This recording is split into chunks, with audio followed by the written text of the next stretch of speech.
Welcome to Time News Studios.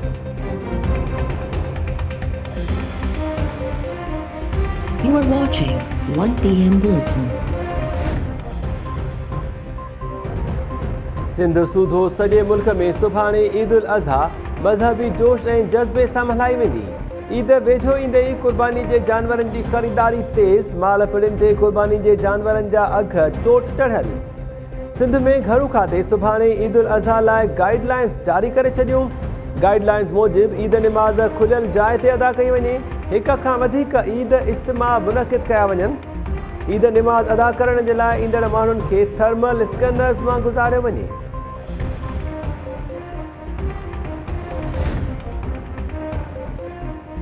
Saudi अरब में हाजी सगोरा वक़ूफ़े अरफा ऐं Muzdalifah ते राति गुज़ारण बाद मिना पहुची विया। ईद उल अज़हा जे पहिरें ॾींहुं हाजी सगोरा रमी करे रहिया आहिनि। अॼु रुॻो वॾे शैतान खे पथरियूं हयूं वेंदियूं। रमी खां पोइ हाजी सगोरा इबादत में वक़्तु गुज़ारींदा।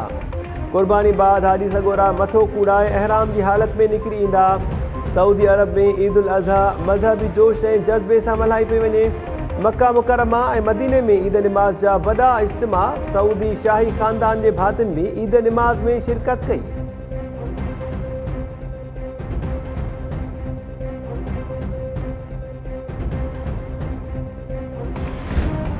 समिअ अल्लाहु लिमन हमिदा।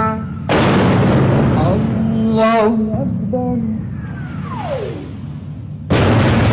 अल्लाहु अकबर। अल्लाहु अकबर। अल्लाहु अकबर।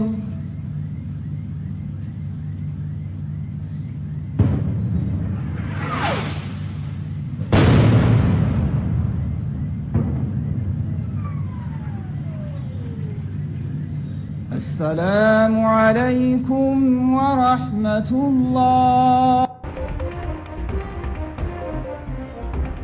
काबुल में सदारती महल भरिसां ईद निमाज़ जी अदायगीअ दौरान रॉकेट हमले दौरान 2 रॉकेट फायर कया विया।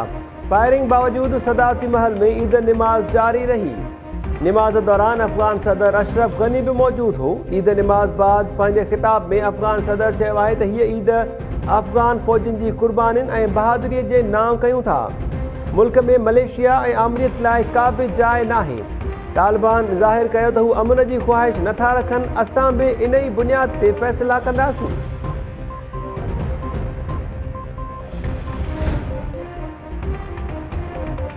वज़ीर आज़म इमरान ख़ान ऐं भारतीय सियासतदान राहुल गांधी सूधो दुनिया जे 85,000 अहम शख़्सियतुनि जी जासूसीअ जो इंकिशाफ़। मुख़्तलिफ़ मुल्कनि जे सरबराहनि ऐं सहाफ़ियुनि सूधो अहम शख़्सियतुनि जी जासूसी इसराइली कंपनीअ जे सॉफ्टवेयर ज़रिए कई वई। अमेरिकी अख़बार वॉशिंगटन पोस्ट ऐं ॿियनि ख़ाबरू इदारनि जी रिपोर्ट्स में छिरकाईंदड़ इंकिशाफ़। रिपोर्ट्स में चयो वियो आहे त वज़ीर आज़म इमरान ख़ान जे इस्तेमाल हेठि आयल पुराणो फ़ोन बि जासूसीअ जो हदफ़ रहियो। अरब शाही ख़ानदान जा भाती इंसानी हक़नि जे लाइ कमु कंदड़ ऐं कारोबारी शख़्सियतूं बि जासूसीअ जो टारगेट बणियूं।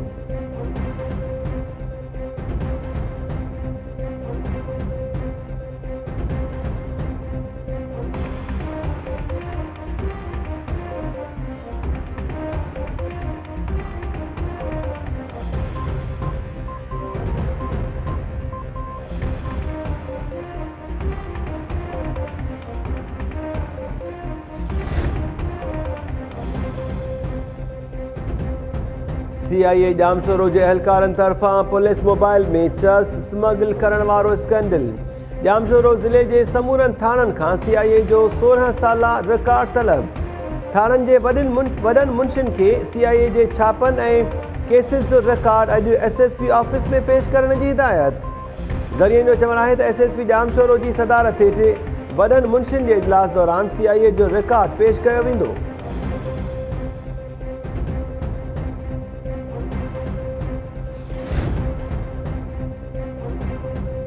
कराची जे इलाइक़े मेहरान टाउन में पुलिस इंस्पेक्टर दीदार अब्बासी पंहिंजे ई पुट हथां क़त्ल। जवाबदार कामरान पंहिंजे वालिद खे गोलियुनि जो खाज बणाए फरार। इंस्पेक्टर जो लाश पोस्टमार्टम लाइ अस्पताल मुंतक़िल। मक़तूल दरख्शां थाणे ते जांच ऑफिसर हो। पुलिस जो चवणु आहे त मक़तूल गुज़िरियल ॾींहुं ग़लती करण ते पुट खे मार कुट कई हुई, जंहिं तां जवाबदार खेसि सरकारी पिस्टल सां फायर करे क़त्ल करे छॾियो। इंस्पेक्टर निंड पियल हो त मथस फायरिंग कई वई। मक़तूल शहदाद कोट जो रहवासी ऐं मेमनगोट थाणे जे SHO जो वॾो भाउ हो।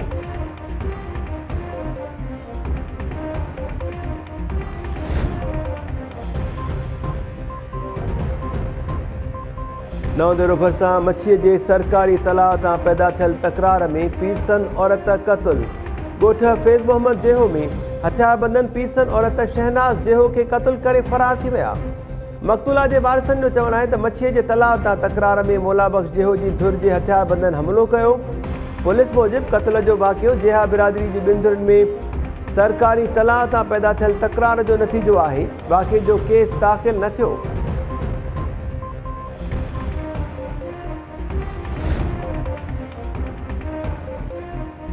ॻाढ़ो भरिसां हथियारबंदनि जो मच्छीअ जे फार्म ते हमिलो। फायरिंग में लाड़काणो वासी चौकीदार महरम बुघियो क़त्ल। पुलिस जो चवणु आहे त वाक़ियो रजब मक्सी फिश फार्म ते पेश आयो, जिते हथियारबंदनि निंड पियल चौकीदार खे क़त्ल करे छॾियो। वाक़ियो मक्सी ऐं ख़लीफ़ा बिरादरी जी ॿिनि धुरनि में पुराणे तकरार जो नतीजो करार। चौकीदार जो लाश पोस्टमार्टम बाद वारसनि हवाले। केस दाख़िल न थियो।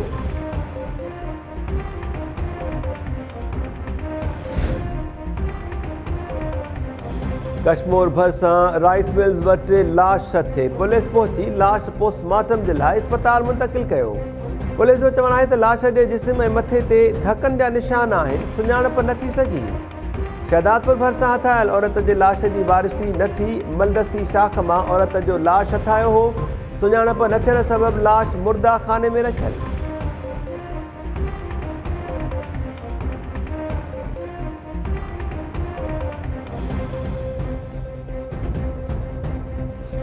अल्लाहु अकबर। अस्सलामु अलैकुम व रहमतुल्लाह। अस्सलामु अलैकुम व रहमतुल्लाह। मीरपुर बुर्लो भरिसां चढ़ाईअ दौरान ॻोठाणनि सां झेड़े में शहीद थियल अहलकार जी सलामीअ सां तदफ़ीन। शहीद अहलकार परवेज़ बंगलानी जी जनाज़े निमाज़ अबाणे ॻोठ लाल भट्टी में अदा कई वई। जनाज़े निमाज़ में पुलिस ऑफिसर्स, सियासी, समाजी ऐं मज़हबी तंज़ीमुनि जे अॻवाननि सूधो वॾे अंग में माण्हुनि जी शिरकत। गुज़िरियल ॾींहुं पुलिस जवाबदार जी गिरफ़्तारी जे लाइ ॻोठ जान मोहम्मद सरकी ते छापो हयो। ॻोठाणनि सां झेड़े में अहलकार परवेज़ बंगलानी शहीद थियो हो। बी सेक्शन थाणे जे SHO जी फरियाद ते 11 औरतुनि सूधो 39 जवाबदारनि ख़िलाफ़ केस दाख़िल। ॻोठ ॿाहिरां पुलिस पिकेट क़ाइमु।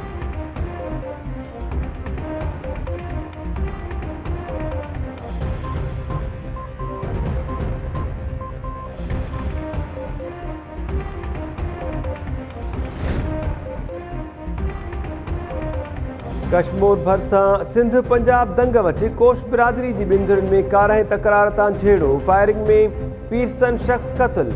मक़तूल मोर मोहम्मद कोश जो लाश पोस्टमार्टम लाइ अस्पताल मुंतक़िल। वाक़े बाद इलाइक़े में छिक तां धुरनि में फायरिंग जो सिलसिलो जारी। इलाइक़े वासियुनि में 10 का पखड़ियल। पुलिस हरकत में न आई।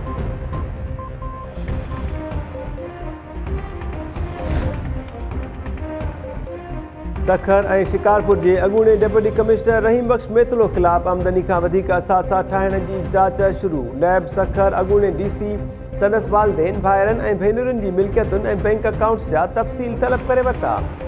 नैब चीफ सेक्रेटरी सिंध खे बि ख़त लिखी चयो आहे त अॻूणो DC तलब करण बावजूदि पेश न आहे थियो। खेसि इंक्वायरी कमेटी आॾो पेश कयो वञे। DC खैरपुर खां बि ज़िले अंदरि ॼाणायल कामोरे जी मिल्कियतुनि ऐं असासनि जा मुकमल तफ़सील घुरिया विया।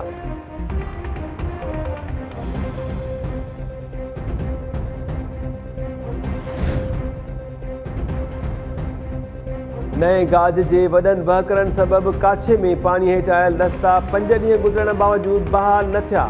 काछे जे सवे ॻोठनि जो दादू ऐं जोही शहर सां राब्तो काठा। काछे वासियुनि खे ख़रीदारी लाइ शहरनि ॾांहुं वञण में ॾुखियायूं।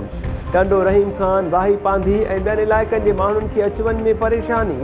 कुझु इलाइक़नि जा रहवासी भाड़ा भरे ख़ानगी ॿेड़ियुनि ज़रिए सफ़र करण ते मजबूर। इंतिज़ामिया रोड बहाल कराइण लाइ के बि उपाउ न वरिता।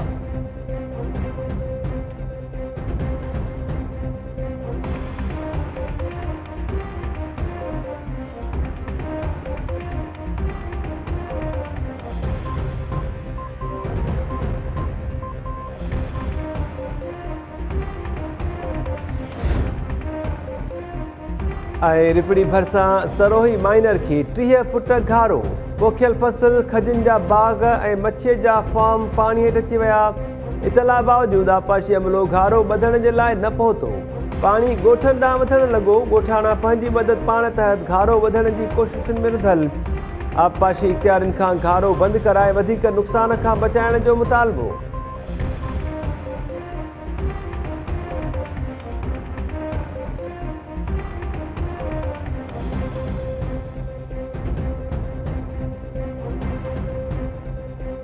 अस्सलाम वालेकुम नाज़रीन, टाइम न्यूज़ में अवां खे भली का चऊं था। मां आहियां महताब अली नूर।